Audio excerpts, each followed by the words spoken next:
This is a conversation with Jim Beach. Jim is an entrepreneur, author, former university professor, and a radio and podcast host. Unlike me, he strongly believes that passion and creativity have no place in entrepreneurship. He's the founder of School for Startups, where he teaches his students to start a successful business pretty much risk-free and with just $2,000. I was really impressed with his practical approach to entrepreneurship and starting a business. I asked him to explain to me step by step how to build a successful and profitable business just like he did, with several examples. If you are an aspiring entrepreneur, you can learn a lot from that. Check it out. I'm sure you will like it. And please remember to hit that like and subscribe button if you do. Right now, as far as I'm informed, you have like the School for Startups where you teach people entrepreneurship. What is this school exactly about? Well, it's designed to teach our philosophy of low-risk entrepreneurship. I believe that anyone can be a successful entrepreneur when you change the way we think about entrepreneurship. I'm not a fan of creativity, risk, or passion. And the generic definition of entrepreneurship is that entrepreneurs are creative people taking risks, starting businesses that they're passionate about. And I dislike all three of those parts of entrepreneurship, the definition. I don't really care about creativity. 86% of businesses, 93, it's higher. 93% of businesses around the world are copies of existing businesses. So if you want to be an entrepreneur, there's no reason to go and try to find a new idea. Just find an idea and copy it. Risk is bad. Entrepreneurs, serial entrepreneurs, the people who do it again and again and again, they don't take risk. They do everything they can to reduce the risk to the point where it's almost risk-free. And I can give lots of examples of that, and it's very prevalent. It's a lot more prevalent than people think. And finally, passion. I'm very passionate about my family and going to Disney and stuff like that, but my business is not on a level anywhere close to that. And I think that people who talk about loving their business, they need to go to a psychiatrist or something. You're supposed to love your family and your God, not your business. And so the School for Startups is designed to look at entrepreneurship through that lens. When we copy, when we don't care about where, if we love the business, we just want to like it. My business I like. That's a lot better than working for you. And finally, we're going to do it for as little money as possible, take as little risk as possible. Start a business for under $5,000, which is a lot easier to do than people think. Okay. So what kind of businesses or business types do you advise people to get involved in? Because obviously it's with you, it's not really about passion. It's just like about probably a proven concept. So I myself started with only proven concepts. I modified it. And yeah, regarding the passion, I personally feel like, there's always tasks that I really like, that I'm really passionate about, but there's also a lot of other tasks that I don't like that have to be done, and that I still do, and probably I'll do it for the greater good. So what kind of businesses do you recommend people to get involved in? Obviously, stuff that's already out there, and what kind? But $5,000 is like, it's a statement. What kind of businesses are doable with that? I think you'd be surprised. Just about anything is doable with $5,000. Even something capital intensive like a restaurant. I know a guy named Joey, and he wanted to own a bar and restaurant like so many men do, and he had literally $5,000. He rented an old barber shop. It had a linoleum floor, and you could still see the big rings on the floor where the chairs used to be from the barber shop. And he opened like that. He didn't have enough money to have a keg the first weekend. He only sold beer in cans because that's all he could afford. But he made enough money to stay open until the second weekend. And then on the second weekend, he made enough money to stay open until the third weekend. And about 5 years later, someone came in across the street and spent $1 million building all of that brewing equipment, all the brass stuff. They went out of business 6 months later. And Joey, of course, bought that place. He now owns several restaurants and bars and the ATM in the parking lot closest to the UGA football stadium, and is making a ton of money. He started his entire restaurant empire with $5,000. So it's not possible to start an incredible revolving restaurant with 3 different levels and bands and stuff like that. But you have to change your desire. He didn't want to open a dump, but that's all he could do. Now that he owns several, the dump, the first one, is his most profitable place. Mm-hmm. I think any business can be started this way, Sven. You just have to change the way you look at it.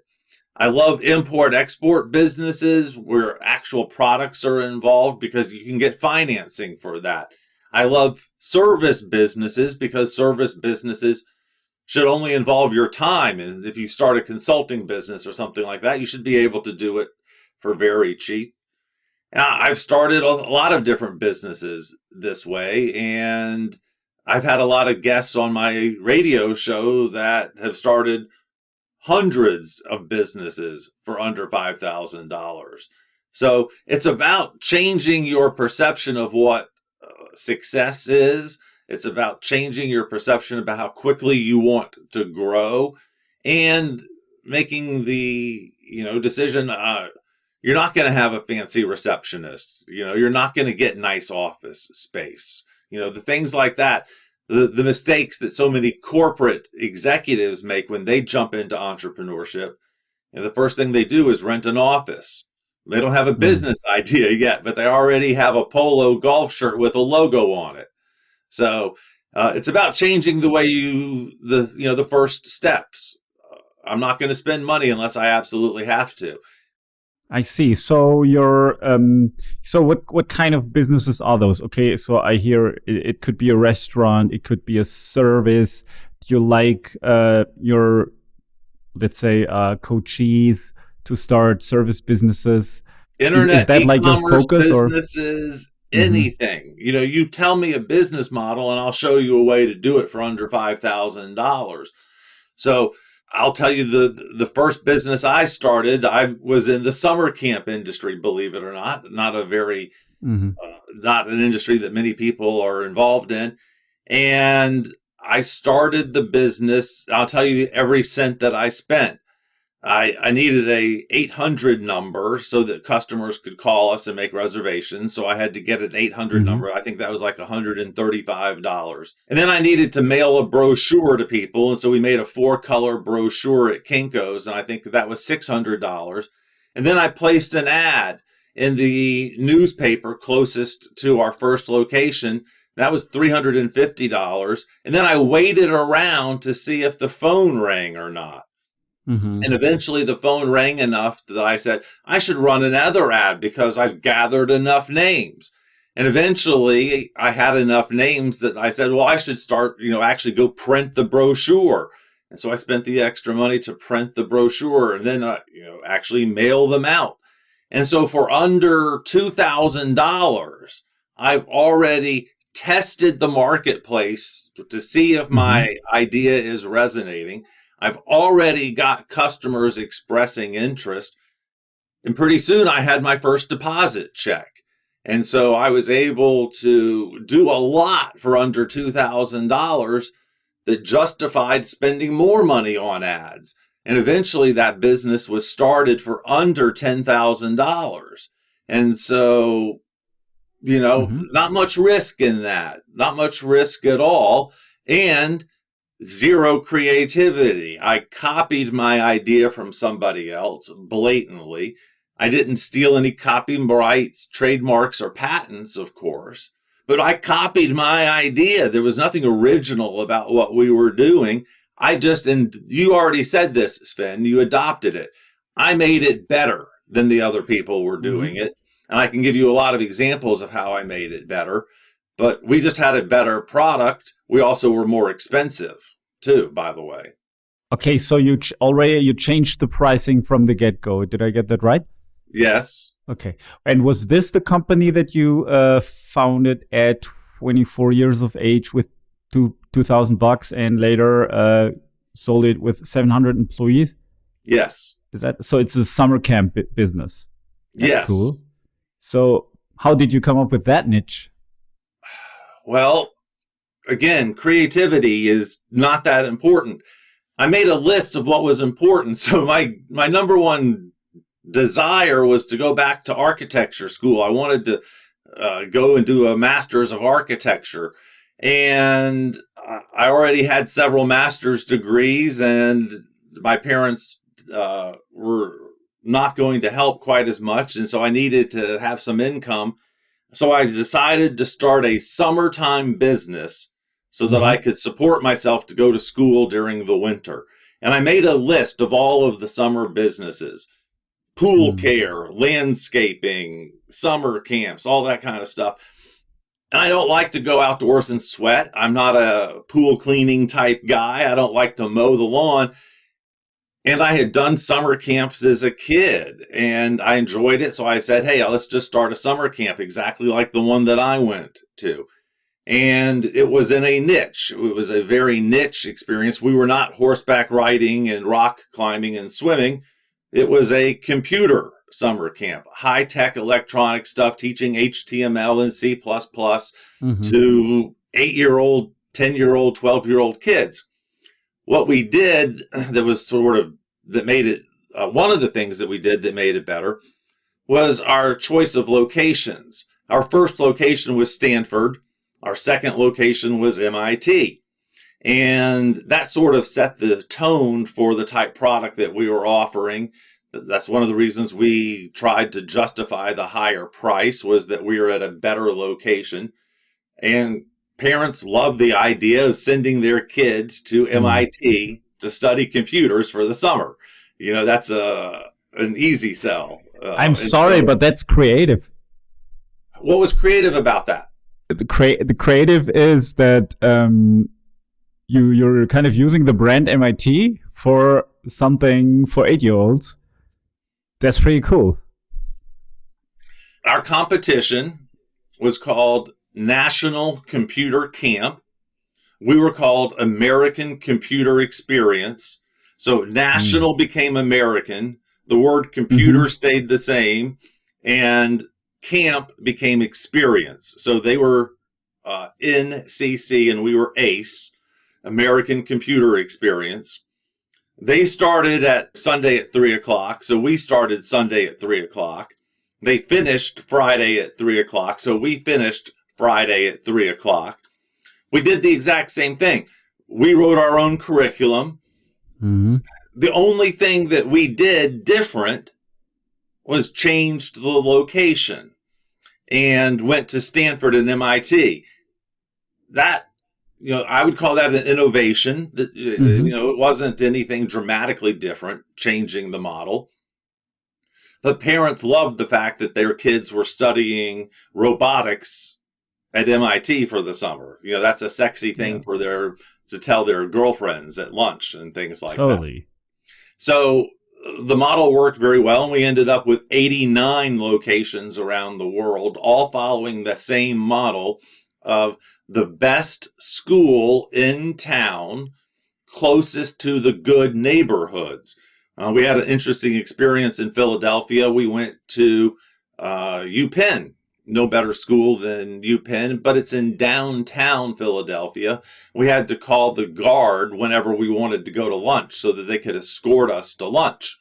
That didn't work. We switched out to Bryn Mawr out in the suburbs, and it was interesting. The front gate of Bryn Mawr was about 300 yards away from a Ferrari dealership. Well, that's a good sign. There's money in this neighborhood. And that became our model. The best school in the best neighborhood in town. So we went to Charlotte, for example, and there's Queens College in the good part of Charlotte. In Charlotte, that's a great location. Everyone in the good part of town knows that. And so that became our location in Charlotte, and that became our model. Okay, that's quite interesting. So, if if let's say students ask you what kind of business they choose, what do you tell them to look for? Of course, I mean, you said you can start pretty much anything under $5,000. Um, of course, there's some individual preferences, like you mentioned with mowing the lawn, etc., etc. Like probably you should do something that you can picture yourself in, or that you at least like to some extent, that you like to do and enjoy doing. I guess that's what a lot of people are referring to when they talk about passion. But of course, not the same passion as you described. So, what criteria am I supposed to look for as an aspiring entrepreneur when I get to decide about a business model? Obviously, one criteria is the business has to exist. The business model has to exist already. It has to be proven out there. All right. No, No, that's not a so criteria. no. I'm working with the student now, and he's obsessed with Tony Robbins and Mm-hmm. all of the self-improvement genre. I'm not quite as impressed with that genre. I have some stories that I can tell about that. But he was obsessed with that. He also was really excited because he had just celebrated his first baby. And we spent some time talking and thinking about what was important to him. And he was really interested because I talk about my children a lot on my radio show, and Mm-hmm. my children are doing some interesting things. And he had listened to some of those things. One of the things was that my 9-year-old solved the Rubik's Cube in 37 seconds. And he made a video by himself and put the video up on YouTube of him solving the Rubik's Cube in 37 seconds at 9 years old. Mm-hmm. And I had nothing to do with that. I didn't teach him how to do it. I don't know how to do the Rubik's Cube. But this entrepreneur saw that and he said, that's so cool. I want my kid to know how to do that. Yeah. And so the idea came, let's put those two together. If you're obsessed with self-development and you want your child to know how to do a Rubik's Cube, why don't you create a community of parents who want to do self-improvement things for their children? Every month they want to get together and in a kind of subtle way work on these children's self-development, their self-esteem, and teach them how to do the Rubik's Cube. And then the next month they're going to do it in front of someone, and someone's going to, wow, that's so cool. You know how to do a Rubik's Cube. You're a cool kid because you can do that. And then the next month you teach them a magic trick so that they can pull a quarter out of someone's ear. And what you're really teaching them is self-esteem. The other things are a trick. And so he's now developing this community that's based on one of his obsessions, Tony Robbins and self-development and self-improvement, but he's taking it to a whole new space, 8-year-old kids. Mm-hmm. And so I think that made a lot of sense. Those were the two things that he was telling me about. Every time I got on the phone, he wanted to tell me what his kid had done. He had a question for me about my kids. And then he wanted to talk self-improvement. To me, there's not a much of a leap there at all. To me, it was, a half step around the corner. And it makes a lot of sense. And now he is an example of someone who has passion for his business. He loves what he's doing. And he, is losing sleep because of it. That's great. That's great. I love it when people have passion. There's nothing wrong with that. I'm willing to do a business that I don't have passion for, because this is something that we haven't talked about yet. And this is something important, Sven. Mm-hmm. I do have passion for money, and I will sell stuff if I can make money. And I've sold a lot of stuff that I don't like. I had a purse business. I had a leather jacket business. I don't do that stuff. I'm not a purse guy. I don't wear leather jackets and stuff. I'm not into that kind of stuff. But I sold it because I could make money doing it. The client that I'm talking about, he's a lot more fortunate because he actually loves what he's doing. And so for him, he got lucky. I would teach you, though, even if you like the business, it's still better than working for someone else. If you think about like the most successful companies and entrepreneurs and brands, would you say that they did not have passion for their business? No, I think they probably did, but here's one of the things that's important. I bet a lot of them developed the passion later than we assume. We assume that the passion came before the business. A lot of Mm. times the business comes and then you get some success and then you get some sales and then you get your name in the newspaper and then the passion comes. I promise you, I was not passionate about several of my businesses, but that passion grew over time when I saw how cool it was, when I saw the effect that that business could have. I did Mhm. develop some passion for it. So I don't think that having passion before the business is necessarily always there. And I bet that if we studied a lot of these people, we will see that the passion developed as they grew in the business and in the industry. So, you know, keep that in mind. But I'll give you passion is great. If you can have passion for the business, you're lucky, go with it. Godspeed to you. I'm not trying to talk you out of that. What I'm trying to say is that the group below that, that just likes what they do, that's still better than the group below that, which is working for the man. So when you think about starting a business, I want you to think about a bigger pool of businesses more than just what you love. I love making furniture. I love woodworking, but I'm not good enough at it to do it and make a living. So I do stuff that I am good at, and that allows me to go to woodworking school more. If I make more Mm. money, I can take more weeks off and go to more weeks of woodworking school, which is, I am passionate about that. So you have to keep, a lot of different things in mind. If you can make a lot of money doing something that you like, that allows you to go to Disney more. And maybe Yeah. going to Disney with your kids is what you are passionate about. Hmm. I think that whole discussion about passion is really about um, getting yourself doing your work every day in a like in a good way, in a way that really pleases the customer. So for me, it's really about motivation and discipline. So I agree with you on, yeah, motivation and, well, like, if I had to like bet on anything, it would be motivation and discipline. Like motivation in a sense of like, okay, I somehow have a reason to do it. Maybe it's money. Maybe it's taking care of my family. Maybe it's both. Maybe I like the change that I make in the world with that.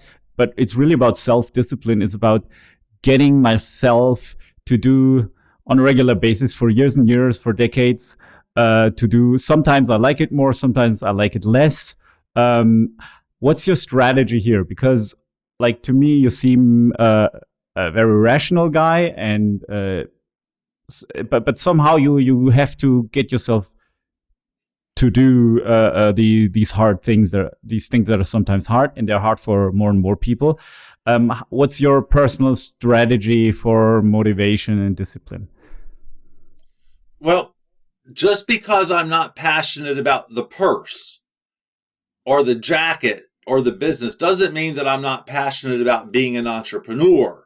So I love my lifestyle. I love that right now I'm in my house. I love that I have zero commute. I don't waste any time. I'm wearing what I want to wear. I'm working when I want to work. If I want to work at 4 in the morning and sleep all day, I can do that. If I want to go to soccer practice and ballet practice with the kids, I can do that. I love the flexibility. I love the independence. All of my friends are envious of my lifestyle. I love my lifestyle. I'm passionate about that. And in order to do that, I'm willing to sell stuff. And so Mm-hmm. my suggestion is that you can be passionate about the lifestyle, and that's enough. You can be passionate about the freedom, and that's enough. You can be passionate about the opportunity to do better, grow, make more money. That's enough. And so I'm excited in the morning when I get up. I'm excited every day because I'm growing a business. I'm having fun. I get to talk to cool people like you. I get to do what I want. I don't have people telling me what to do. All of these things, I'm passionate about my lifestyle, not necessarily the stuff that goes along with the business. And so I think that's a huge difference. And as far as, another layer of discipline, I'm not very good at it. I try my best. I put scheduled, do my taxes, and I have to schedule it in and force myself to do it. My biggest recommendation is the baby step method. When you say do your taxes, that sounds pretty horrible. That sounds horrible. But if I said today, all you're going to do is find 3 sheets of paper that you need. They're in your office somewhere. Just find those 3 sheets of paper and put them right here. That's it. The next day, you're going to take those 3 sheets of paper and call the 3 telephone numbers on it. That's it. The day after that, you're going to fill out this form. That's it. I can do those little things. That doesn't sound so bad. All I have to do today is find 3 sheets of paper. I can handle that. And that's part of doing my taxes. That's actually a 12-step process. And so I break it into the 12 little steps and say, I'll do one tiny little step each day, and then it's not so bad, And then I say, I'm going to do it at 9 o'clock in the morning. And I do believe in Mark Twain. Mark Twain said that if you have to eat a frog, do it first thing in the morning. If you have to eat 2 frogs, eat the big frog first. And I try to live by that. I try to do the worst thing every day, first thing in the morning. So those are my thoughts on discipline. I don't have that much trouble with it because I'm excited as hell for my life. Cool. So if you have passion for being an entrepreneur, why did you then become a professor afterwards? A professor is, 6 hours a week, and I get to talk about entrepreneurship. And we created some really cool businesses while I was a professor. I was teaching entrepreneurship, so we created some amazing businesses to test these ideas. The purse business was a purse company that we started while I was a professor. And the coolest thing that we started to test creativity, to test risk, to test all of these ideas was I started a Pakistani chair company. And if you're listening to this, please go to my LinkedIn profile and click on my experiences and scroll all the way back to the 2001, and you will see my chair company. We took, and again, this is going to be a fun conversation about creativity because on the surface, this sounds creative. But I will tell you my thought process, and you will see that it was not creative. So I think this will be interesting, Sven. I was teaching a class, and I was saying it's easy to do this, and so the class said, do it, and I said, I can do it, and the class said, do it, and so I told them I'll actually do it, and we did it for real. We started a business with real money, real ideas, real sales, and they got to choose the country and the industry. So they chose Pakistan and furniture. Furniture is a 2% margin industry, so you can't make money doing that. In Pakistan, this was right after 9/11. And so my thought, the first thing that I did was learn. What is Pakistan good at? Well, they're good at carpets. They're good at textiles. They're good at spices. Carpets. Well, I remember I used to go to the Santa Monica flea market during the weekends, and they had one stall that had really nice luggage, like weekend bags. They were, big, for a weekend. And they were made out of what looked like carpet. It looked like someone had taken an Oriental rug and had cut it up and made that into a piece of luggage. And they had one ottoman there, and it never sold, but I loved the ottoman. I wanted it so bad. It looked like someone had taken a carpet and made an ottoman out of it. It was gorgeous. 10 years later, someone said, let's make a Pakistani chair company. The first thing I thought of was that ottoman. And I was like, well, that's the most beautiful ottoman I've ever seen. Pakistan's really good at these oriental rug things. And so what we did, Sven, is we sent a 7-8-year-old boy into a market, and he would take pictures of oriental rugs that were for sale in that market.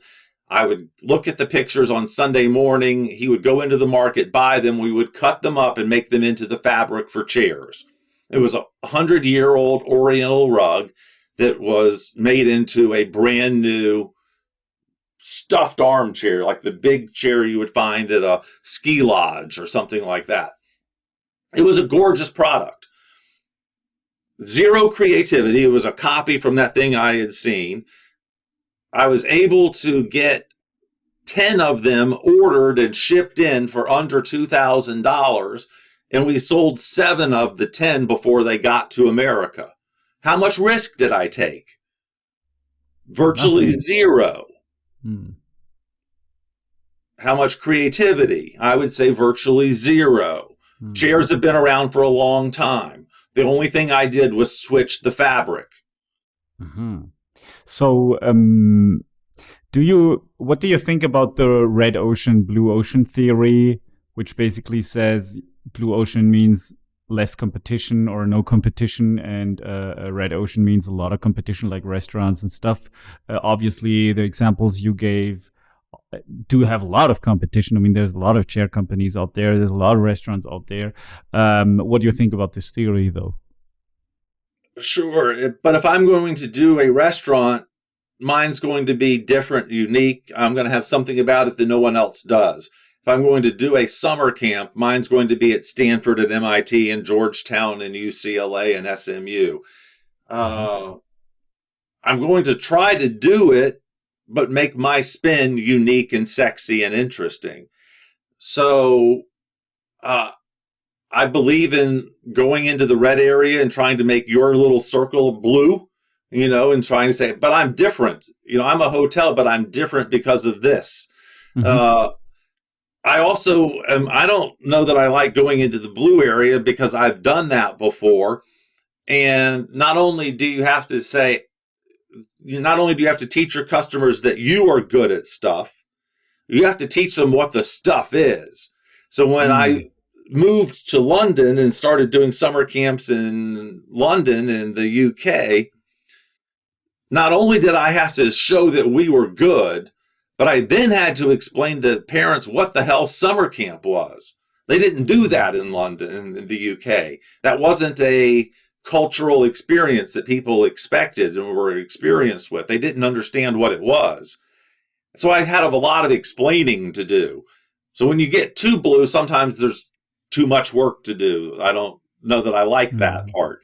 I have no problem being in the middle of the red and trying to figure out why I'm actually very blue, and make myself unique and interesting and sexy and compelling. So my whole thesis, I think, is a good example of that entrepreneurship, that anyone can be an entrepreneur when you forget about creativity, risk, and passion. So I'm trying to be, a very red entrepreneurial educator. There's a lot of people trying to teach people to start businesses, but I'm trying to be as unique as possible by coming up with a unique belief system, then defending it and saying, I'm the only one doing this. I don't care about all the other people because they're doing it wrong, but my little method right here is the good way to do it. So this is the belief system that you just mentioned, right? Right. That entrepreneurship is not about creativity, risk, or passion. Okay. So you think anyone could be an entrepreneur? So nevertheless, most people decide not to. Do you think entrepreneurs are born like with this, let's say, desire or passion? Or do you think it's somehow shaped by the environment? How does that come together, in your opinion? It's 100% both. 70% of Americans claim they want to be an entrepreneur. About 8 or 9% are. And I think it's because they are educated that you're not special enough to do it. What's so special about you? What's creative about your idea? Are you a big risk taker? Are you willing to take the super risk? Are you willing to triple mortgage your house and go to your kid and say, you can't go to college because I'm starting a business and it needs marketing this weekend? Are you that brave? You're not that brave. You're not willing to do it. You don't care enough. You're not passionate enough. And so the media talks us out of it. And so I'm trying to argue on the other side and say, it's actually pretty easy if you do certain rules. It's not that risky if you don't want it to be. It's not that cool to be creative. Creative people are called artists. Entrepreneurs are called people who go copy stuff and do it better than the other guy. It's not that special. Now, I want to make this very clear. I'm not claiming everyone can become a billionaire or worth $100 million. But I think that just about anybody can start a business that makes $100,000 and $150,000 a year. I've just seen too many normal people do it. And too many of the systems work, Sven. So this is very important. There are all these get rich systems, or learn how to do this system, or get rich on Amazon system, or all of these things, these methods. And you see these guys teaching them, these women teaching them, and some of them are BS and scams. Well, actually, some of them are great ideas and work really well. So there's thousands of people making $1 million a year. There's millions of people making thousands of dollars a year on Amazon. So I wanted to test it. So I bought one of the books and gave the book to my wife. She got the Skip McGrath, McGrath, Skip McGrath Amazon book. Well, she made, I think, $56,000 in the first year while working a full-time job. We have 4 kids. We have dogs and pets and cats and fish and stuff. We have a very active house. And she still made $50,000 her first year using the system. The systems work. Now, some of them are scams and complete BS, but a lot of them are brilliant. I've seen some brilliant Airbnb systems that require, you don't even need to own a house. I mean, it's just mind-boggling. You don't have any risk. I've seen some brilliant pallet trading businesses. The pallets that the big shipments come on and they lift them up with the forklifts and stuff. Yeah. There's a guy in Alabama making $1 million a year in pallets, and he teaches how to do it. His system works. It's not BS. I've seen it. Anyone can buy that book and learn how to do that and make $200,000 a year. Yes, anyone. Mm-hmm. Do you think entrepreneurs have special traits that make them entrepreneurs? Or is it or is there no pattern with them? Well, I think the media would tell us the pattern is that they're risk takers and aggressive and stuff like that. I don't think that's as much as a pattern as this is much more prominent. People who were picked on in high school and want to say, hey, I made it, I'm rich now, and you're not. There's more of that than there is people who are super risk takers and, heroes, that kind of model. A lot of entrepreneurs got teased and want to be successful so they can get back at the world and say, see, I am good and successful. There's a lot of chip on the shoulder syndrome. There's a lot of drive. I drive. If there's anything in common, it would be drive. I'm going to do what it takes to be successful. A lot of that. But nothing other than that. There's nothing other than that. I've seen introverts. I've seen extroverts. I've seen smart people. I've seen not smart people. Just the ability to put your hand up and say, me, I am going to get off the sofa today and do those 3 things on the to-do list. I'm going to go get an LLC. and I'm going to get my tax ID number.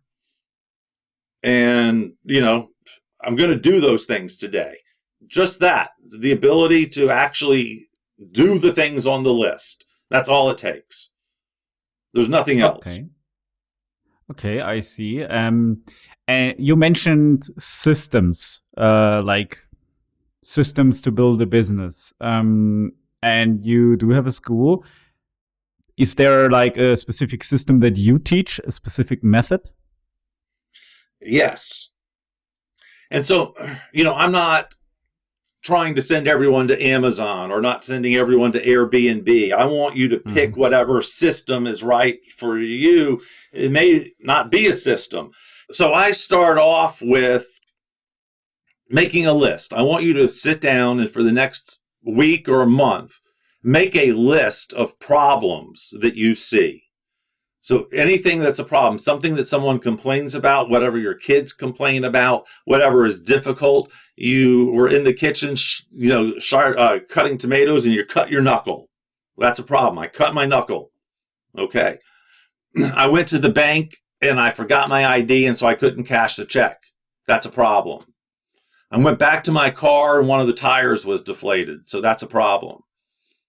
I went to pick up my kid from school and my kid was crying and unhappy. That's a problem.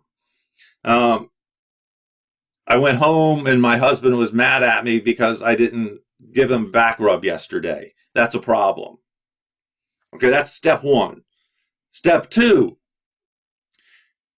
is go on that list and circle the 3 that you think about the most.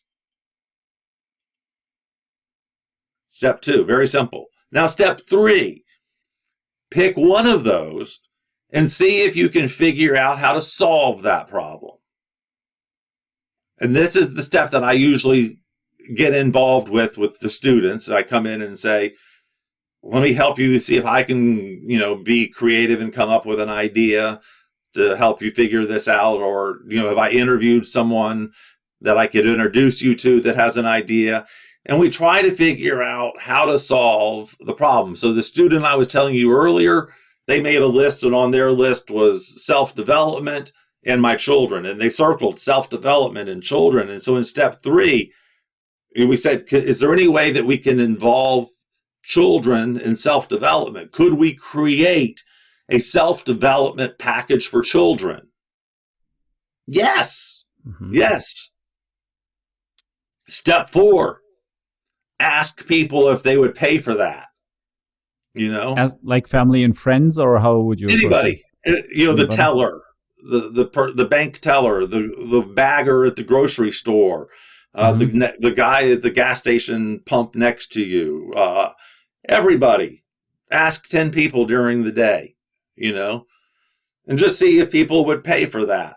So are you a father, Sven? No. Okay. Can you, just as a single guy, would you conceive of paying to teach your kid how to solve a Rubik's Cube? I would totally. I mean, I want my kids to develop well, and I would pay for that. Just like I would pay for teachers, coaches, stuff like that. Wow. See, that's exciting to me because you're not in our target market, but you still see the value in it.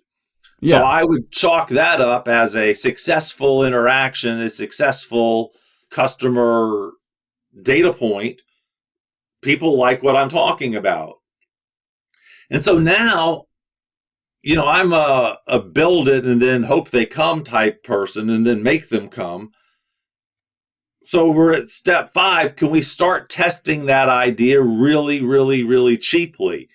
And what he's doing is he's putting a webinar together for a Saturday morning to teach kids how to solve the Rubik's Cube. A free webinar on a Saturday morning to teach that. And he's just going to hang out on a Facebook Live room for 2 hours, working with kids on the Rubik's Cube. That's all. And we're going to hope that they can get 10, 15 kids to show up. And so does he do Facebook ads for this? Yes. Mm-hmm. So I think he made a budget of $100 a month Plus, he's going to go on a couple of parenting podcasts and talk about it and invite those children to come. And he also has one friend who has a parenting clothing, a children's clothing business, and they've agreed to send their list an email blast about it. And he's going to go in the group, kids groups and parent groups on Facebook and stuff like that, and post, messages about it. Then we're hoping for 10 kids. Cool. And then what's he going to sell them? Not at first. Then the second thing would be, all right, how many of you are going to come back next month for a magic class? Mm-hmm. And then you start building, and when you have 10 of those, then you can put them into a package and turn the paywall on. Nice. Cool. Yeah, that's giving value first. That's sufficient marketing. That's testing the product out. That's really solving a real life problem. I think it has all the elements from like what I can say as an entrepreneur. Sounds very good to me, to be honest. And Sven, I bet you $100 what happens is one of the parents goes, wow, this is really cool. I love what you're doing. And somehow that turns into a $12,000 investment. Yeah. And then, is it conceivable that one of the parents would put in $12,000 to help that business grow? Very conceivable. Yes. And then, now your marketing budget goes to $1,000 a month. And how much risk did we take still? Almost zero. Very little along the way. Very little along the way. Mm-hmm.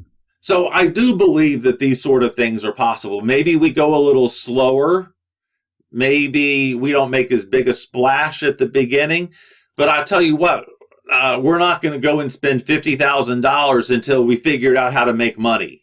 I'm not going to go build a $50,000 platform until people are already put money down, So baby steps that allow us to test incrementally. And by doing so, we reduce our risk and increase our chances of success. I mean, statistics say that over 90% of most businesses, of all businesses fail. Like within, I think it was like 1 or 2 years. And if you look at 10 years, it's 99%. Why do you think is that the case? Why are they failing?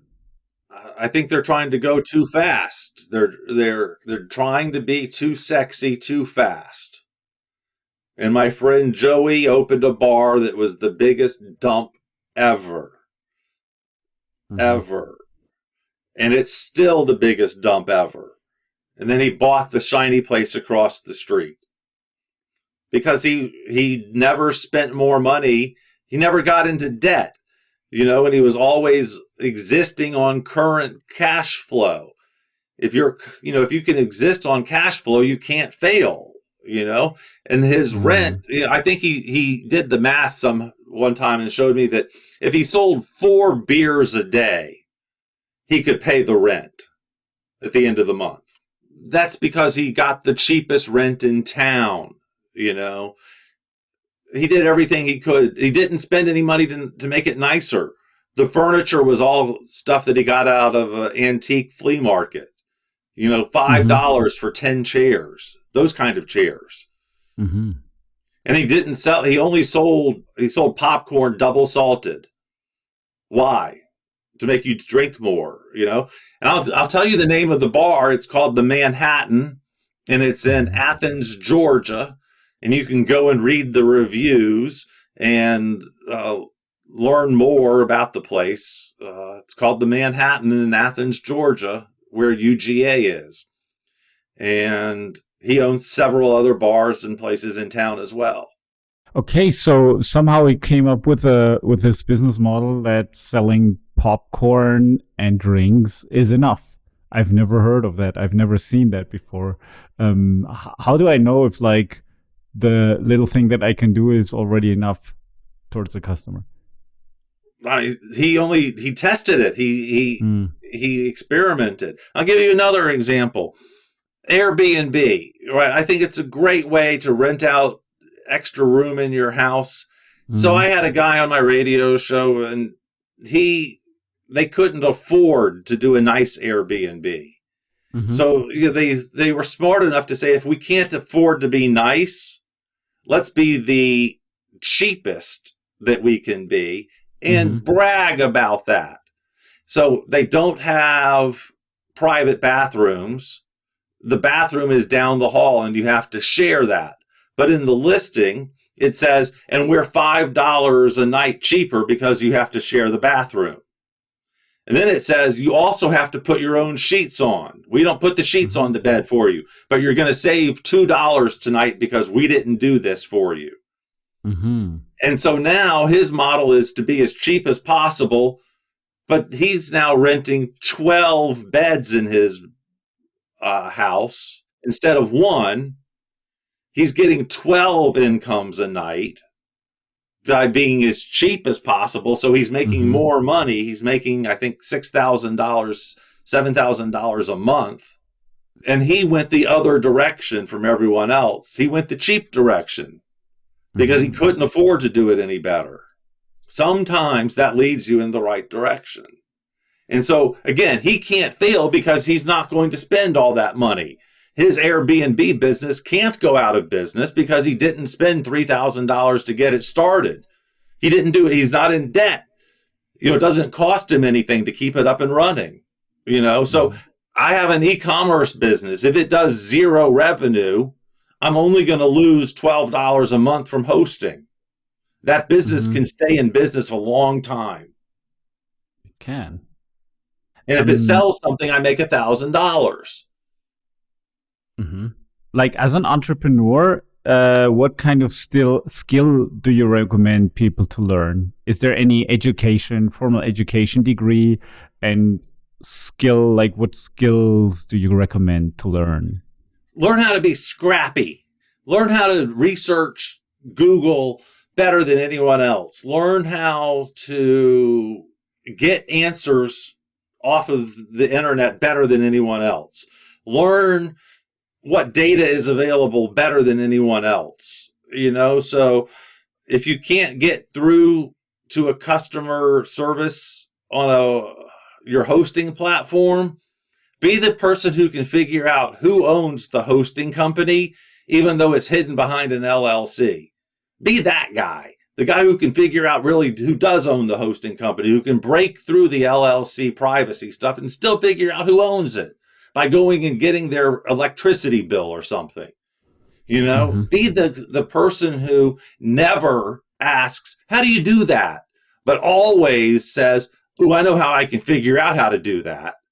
That's Mm-hmm. the number one skill I need as an entrepreneur. The number one thing that I am impressed with. So back to when I was a professor, one of my exercises was we actually did trips where we would go to foreign countries and study entrepreneurship there. One of my exercises was go to Tokyo and find an entrepreneur that lets you come and spend the entire day with them. Find that person.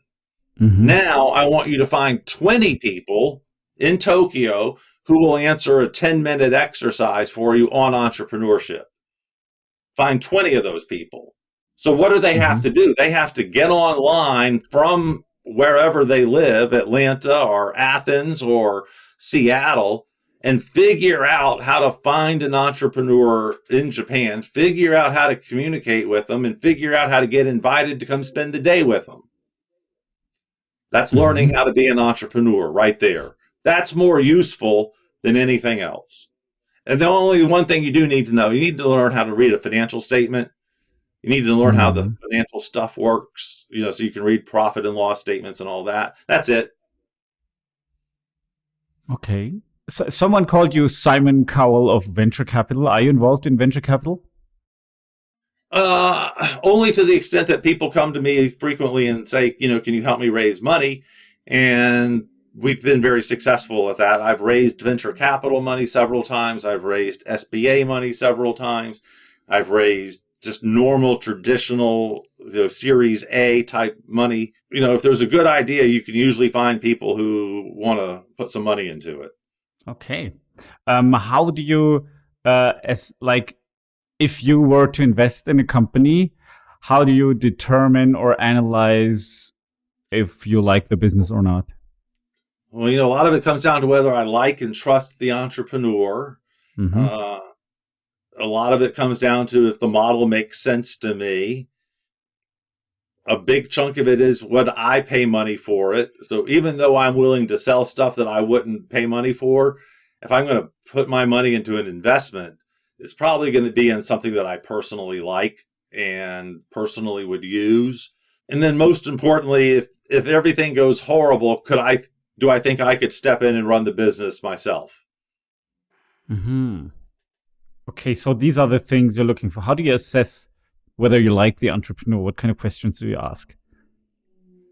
Tell me about your mother and tell me what you did in high school and stuff like that. Find out how they treat people. Go to dinner with them and see how nice they are to the waitress. Mm-hmm. And just, do you generally like them? Do you find them interesting? Do they have interesting things to talk about? Can they talk about the stuff that they're not interested in? So I every day I look at the sports stuff so that I can talk to other men about it. I could care less about the sports stuff. But I know that Tom Brady got divorced, and I know he's having a bad season, and I know Aaron Brady's having a bad season, and I could really care less, but I know all of that's happening just so I don't look like an idiot. And so that I can talk to you because of what you're interested in. If that's what you're interested in, let's go. Mm-hmm. I see. Okay, so you're really looking for the, let's say, soft skills, for things you can read between the lines. And Mm-hmm. if you, so it's mainly sympathy, I guess. Do they say they're sorry? Do they say please? Do they Mm. treat people well? Do they admit when they make a mistake? Do they try to look at what other people are thinking and, empathize with them? Do they, treat their wife well? Do they treat their kids well? Or are their kids good kids? That's always an interesting one. A great way to judge someone Mm-hmm. is to look at how their kids are. Would you like to go on vacation with them? Could you spend a week together? Because you're Mm-hmm. going to end up spending a week together with that person. If you're in business, you're going to end up spending a week in 5 different hotel rooms, throughout the week, 5 different cities or something. You're going to end up traveling together and spending time together. Does that sound like hell? You don't want to invest with Mm. that person, and does the idea make sense? Can they Mm-hmm. sell the idea? Do they understand it well? And then also, this is important. I only want to do something if I can make it better. I don't want to do it just to do it. I want to do it if I can make it better. Mm-hmm. That's cool. Do you have some favorite brands or companies or entrepreneurs that you personally look up to? Sure. I like Coca-Cola, but I don't like everything they do. I think they make tons of mistakes. I love Disney, but I think they make tons of mistakes. I'm not really impressed with the current management. I'm very impressed with Elon Musk. I think that he's doing some really cool things. I think he's also making a lot of mistakes and doing some stupid things at Twitter. But Mm-hmm. I don't think that anyone else could save Twitter. I think Twitter is unsavable. And I hope personally that it goes away. But I think if anyone could save it, it will be him. Mm-hmm. I wish he wasn't doing it in such a political way, but I certainly respect him a lot. I'm not a fan of Zuckerberg. I don't respect him. And I think that the whole metaverse is one of the stupidest things out Yeah. there. And I think that's going to be a huge failure. And, I'm not a fan of Facebook. I don't use it and I don't want my kids on it. And I'm a huge fan of all the guys down in Alabama who make money selling pallets Mm-hmm. and, the house flippers and all the people working hard for 100,000 a year. I want to help those people in any way I can and turn more people into those people making Mm-hmm. $100,000 a year by saying, It's actually pretty easy to get off the sofa and do baby step by baby step, and we can figure out a way to get you to the salvation land. That's cool. Thank you. Who is like your, let's say, typical target customer for your school, for your business school? Someone who's just willing to work hard. They're at a point in their life where they are willing to explore new options and look at the world in a new, exciting way and work hard to get some stuff done. So I want someone who's going to stay up all night watching videos on how to do WordPress programming and then learn how to WordPress program so they can build their own blog site and not have to pay, to hire someone to do it. Someone who's going to work that hard. That's all. If they're willing to work hard, Cool. we can do it. Cool. Very cool. Thank you very much. And as a last question, if someone wants to learn more about you or get in touch with you, how can they reach you the best? I'm pretty easy. I am Jim at schoolforstartups.com. And if you go to schoolforstartups.com/Sven, SVEN, we will give you $100 off our introductory program that gets you up and running. You get a business up and running for $500, but we'll give you $100 off, and we're going to give that $100 to you, Sven. No, we're not going to do that. Anyway, in your honor, we will take $100 off and get you up in business for $400. I will work with you until you have a business that makes sense up and running. Thank you very much, Jim. That was a great conversation, and I'm already looking forward to the next time and the feedback of the audience. Thank you. Thank you very much for having me. Thank you. If you enjoyed this episode, hit the subscribe button and never miss an episode of Svencast again.